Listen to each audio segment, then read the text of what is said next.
नमस्कार, आप देख रहे हैं नेक्स्ट स्पिरिचुअल। मैं हूं आपके साथ प्रीति। माँ के गर्भ में बच्चा लगभग 9 महीने रहता है, लेकिन पौराणिक कथाओं के अनुसार एक ऐसे महर्षि जिन्होंने अपनी माँ के गर्भ में पूरे 12 वर्षों तक रहे। द्वापर युग तक पृथ्वी पर इस प्रकार की शक्तियों का वास था जिनमें संतान की उत्पत्ति के लिए संभोग अनिवार्य शर्त नहीं थी। इसी प्रकार सुखदेव जी की जन्म की कथा भी कुछ अलग है।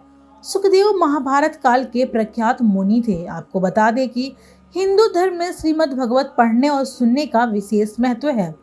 पौराणिक कथाओं के अनुसार ऋषि ने जब राजा प्रचित को 7 दिन में मृत्यु का श्राप दिया, तब सुखदेव मुनि ने मुक्ति के लिए उन्हें ये पुराण सुनाया था। पिता ऋषि वेदव्यास से ज्ञान पाकर देवताओं को महाभारत की कथा भी मुनि सुखदेव ने ही सुनाई थी। बहुत कम लोग ही ये जानते हैं कि मुनि से सुखदेव एक सुख यानी तोता थे, जो भगवान शंकर के डर से 12 वर्ष तक माँ के गर्भ में रहे। सुखदेव का संबंध राधा से भी रहा है। मुनि सुखदेव भगवान वेदव्यास के पुत्र थे। इनके जन्म के संबंध में कई कथाएं मिलती हैं। कहीं ने व्यास की पत्नी वाटिका, तो कहीं पिता वेदव्यास के तप से मिला भगवान शंकर का वरदान कहा गया है। एक कथा के अनुसार द्वापर युग में भगवान श्री कृष्ण जी और राधा जी के अवतार के समय ये राधा के साथ खेलने वाले सुख थे। एक समय जब भगवान शिव अमर कथाएं सुना रहे थे तो पार्वती जी सो गई, पर सुख उन्हें सुनकर हाँ हाँ करता रहा। जब भगवान शंकर ने देखा तो उसे पकड़ने भागे। देख सुख व्यास जी के आश्रम में पहुंचकर अपने छोटे से रूप धारण कर उनकी पत्नी के मुंह में समा गया।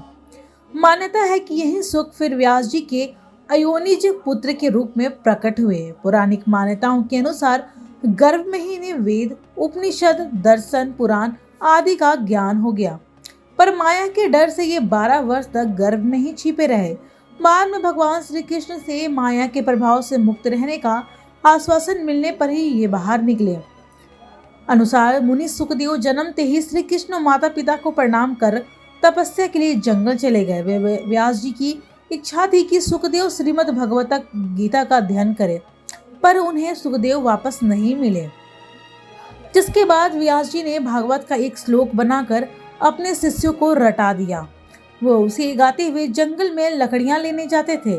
तभी एक समय सुखदेव जी ने उस श्लोक को सुन लिया, जिसके बाद श्री कृष्ण लीला के आकर्षण से बांध कर वे फिर से अपने पिताजी श्री व्यास जी के पास लौट आए। श्रीमद् भगवत महापुराण के 18,000 श्लोकों को विधिवत अध्ययन करने के बाद उन्होंने राजा परीक्षित को इसे 7 दिन में सुनाया, जिसे सुन राजा परीक्षित भगवान के परम धाम पहुँचे। तब से ही साप्ताहिक भगवत सुनने का प्रचलन शुरू हो गया। फिलहाल के लिए मुझे दीजिए इजाज़त, लेकिन आप ऐसे ही तमाम जानकारियों के लिए देखते रहिए नेक्स्ट स्पिरिचुअल। नमस्कार।